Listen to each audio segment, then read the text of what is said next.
Today, Kimbra and I are talking about censorship in social media because it's very topical.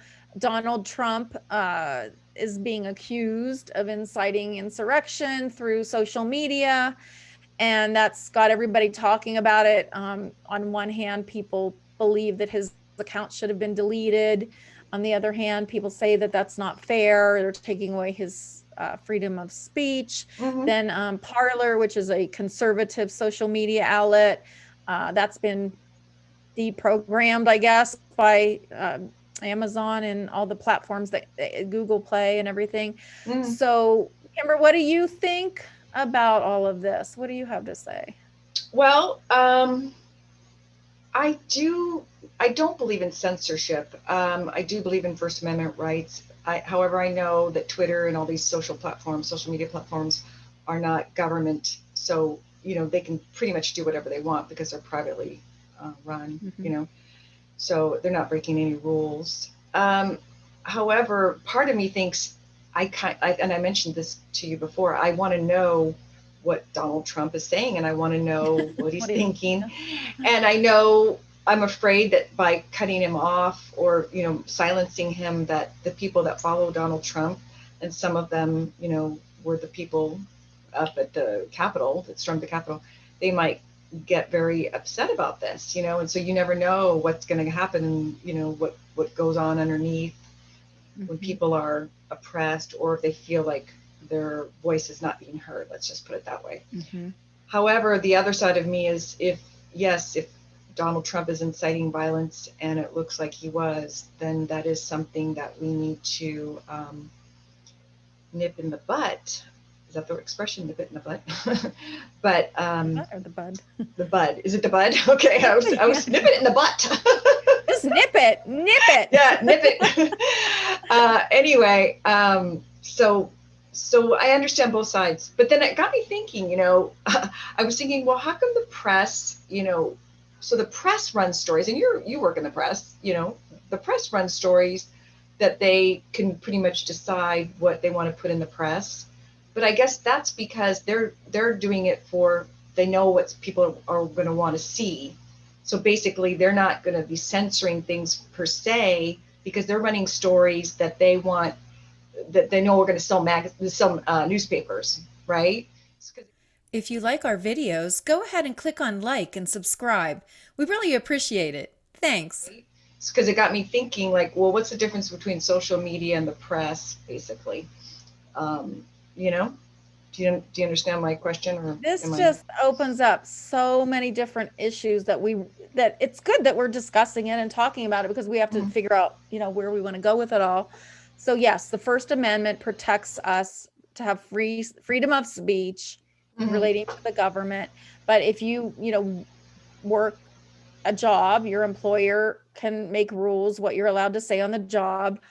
Social media can delete your account or censor you. Now, I am very strongly in favor of free speech, regardless of what it's about, for many reasons. One is I want to know what people are thinking. I don't want it to be pushed underground, because for a long time, a lot of this was going on and we just weren't aware of it, or at least was just in people's heads. But, I like to know what people are thinking and what they feel. Number two, I feel like we do need to have freedom of speech, even if people are talking, have bad ideas, because then how are we going to influence them, or how are they going to influence us or convince us and change our minds? We have to be able to have these conversations. So I very much believe in freedom of speech. I don't feel like just because, if you're in a situation in your employment, then I think the employer can, determine what you say to customers and clients. What I like about Facebook that they were doing is they were flagging false information, and they'd put a little note and say, this has been proven false by blah, blah, blah, and give you a link to, whatever, a news article or news outlet. But then they still let you decide if this is true or not. You could say, well, I don't agree with you, Facebook. You're not going to be able to post anything, but you could at least, make your decision. They're not completely censoring you. I think it's a mistake to delete people's accounts and their posts. Now, with all of that said, obviously we don't want any politician, you know, what Donald Trump did. I believe he has the right to his freedom of speech. But what he did was very misleading, and he led people, it looks like he led his supporters to believe that he wanted them to fight back. Now, if I believed it, but it was based on lies. If I believed that there was election fraud, I'd say protest your hearts out, riot, protest. I would agree with that, but it was not proven in a court of law. It's not been proven. So all of that is, you know, based on lies. And the people, there are people that just don't believe it, though. They just refuse to believe it. So then that brings that, you know, that opens up a new, you know, a new issue. What do we do about that? So with this said, today I had a post on Facebook, and underneath it, I can't remember. It was basically saying, you know, Donald Trump lost the election. Was it fair? I don't know. You have to decide. A lot of things in this country are not fair, but he lost. And unless someone can prove to me in a court of law that he won, then I'm going to accept the common truth.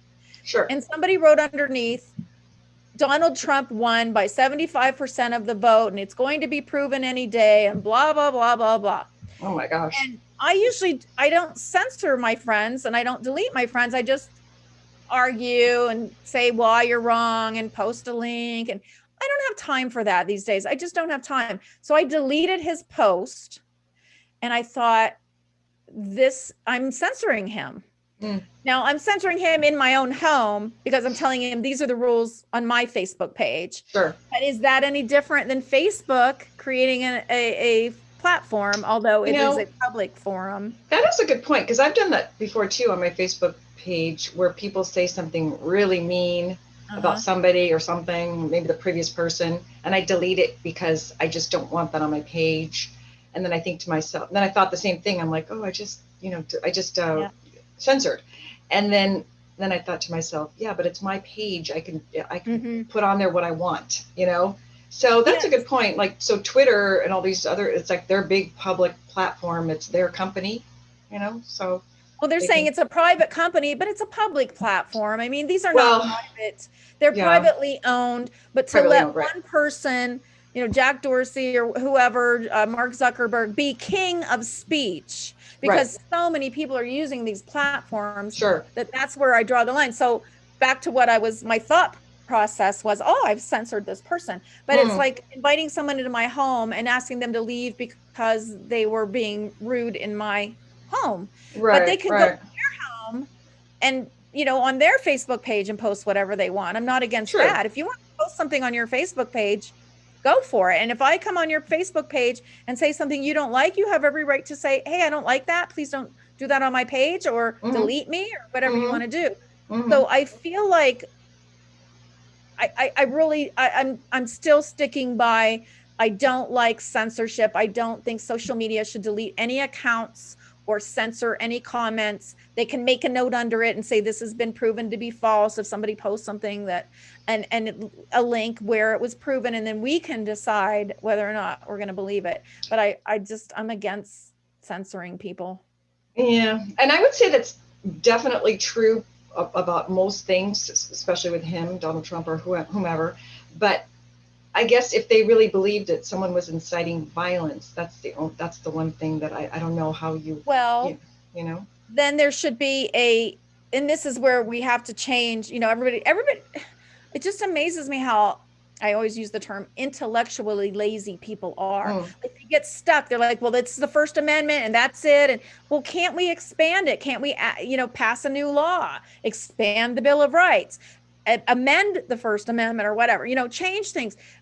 You know, the Constitution is a fluid document. I mean, we can make changes to it. And I firmly believe it has been changed. Yeah, we keep adding amendments. So I believe in the principles, but I also believe we have to keep things up to date. So, well, and especially with this new, you know, post-digital age, it's like this, you know, this is a lot of things this is a whole different world than writing letters. Social media is new. It's a new form of media. So we need laws and rules. And that's why they're having all these Senate hearings with all the social media company CEOs, and they've been testifying. So we're all aware of the detriment and the things that could possibly come from it. So we as a society need to have these conversations and discuss how we want to handle it. And so back to say Trump inciting violence or anybody else inciting violence. That's why I think each social media, or maybe there should be just a designated panel of people who we vote for, and they analyze these comments. Right. They Someone, decide. yeah. They make the decision, not the CEO of the company who stands to win or lose, because they're basing a lot of their decisions. They let him go for so long because they were making money on it. And the rest of the media too. They're making money on it, and now they're afraid they're going to lose money because of this if they don't reel him in. So it's really not them trying to help society or save lives. It's about them making money. And I don't think that's a good way to gauge, whether we deplatform someone. And getting an independent panel will be very difficult. Like finding the people and who's going to agree on it. Our country can't seem to agree on anything. I know. That's going to be, that's going to be very difficult. Who are these big tank thinkers, Yeah. Or if they set it up so if enough people flag a comment, then it comes down. Weren't there, who did that? Craigslist, I think, used to do that. If enough people flag something, they take it off. Yeah, that's a good point. We could always, that's a good do it ourselves. technique, I guess you'd call it. Yeah. So we have to think about these things, but I think it's dangerous to start censoring people. I think it's really a mistake. We will regret it, because when they start censoring us, we won't like it. I said, as much as some of the things I didn't like that he was saying on his Twitter account, I don't know if he should be silenced. However, if it is true that they felt like, hate speech and violence, of course, should not be allowed, I guess. In Europe, they're very strict about that, because of post-World War II. They anything that's deemed hate speech, they get, But even Angela Merkel didn't support. Right, that's true. She didn't like that. Deactivating Trump's account. She thought that was dangerous. Not a good and in France, in France are having a hard time with that too. With the Charlie, that French paper, huh? Charlie Hebdo. Yeah, the paper. Yeah, and the Muslim groups were getting very upset because they were doing those cartoons, and they got terrorist attacks on their offices, and the president was saying, France was saying that we will not bow to terrorism because we believe in freedom of speech too. So it's a very complicated issue. So we just wanted to point out, though, that just really think about it. I mean, it may seem like an easy fix to delete somebody's account, right? Like Donald Trump and the Twitter and his Facebook and everything else. Yeah. Or your friend, a friend of yours on Facebook, when you delete their account. That's true. That's true. And then, well, in Donald Trump's case, he's probably going to, buy some kind of media and start his own. Yeah. So. And that's very possible that he could do that. So then and that causes more division, because now all of his followers are going to go there. We're not going to know what they're thinking. They're not going to know what we're thinking. So we may get along better, but still these bad ideas are festering, and we're not being able to share our ideas and convince each other, of better ways. So that's true. All right. So think before you delete, right? Yes, that's what I would say. Yep. All right. Well, we'll see you next time. Okay, don't censor us, please. Yeah, we want to know what you think. Put a comment. Let us know what you think in the comments, because this is really a conversation that we need to be having now. That's true. To decide how we're going to move forward and what we're going to do as a country. True. That's true. Let us know. Yeah, let us know in the comments, and we promise we will read them. Yes, we will. All right. Bye. Bye-bye.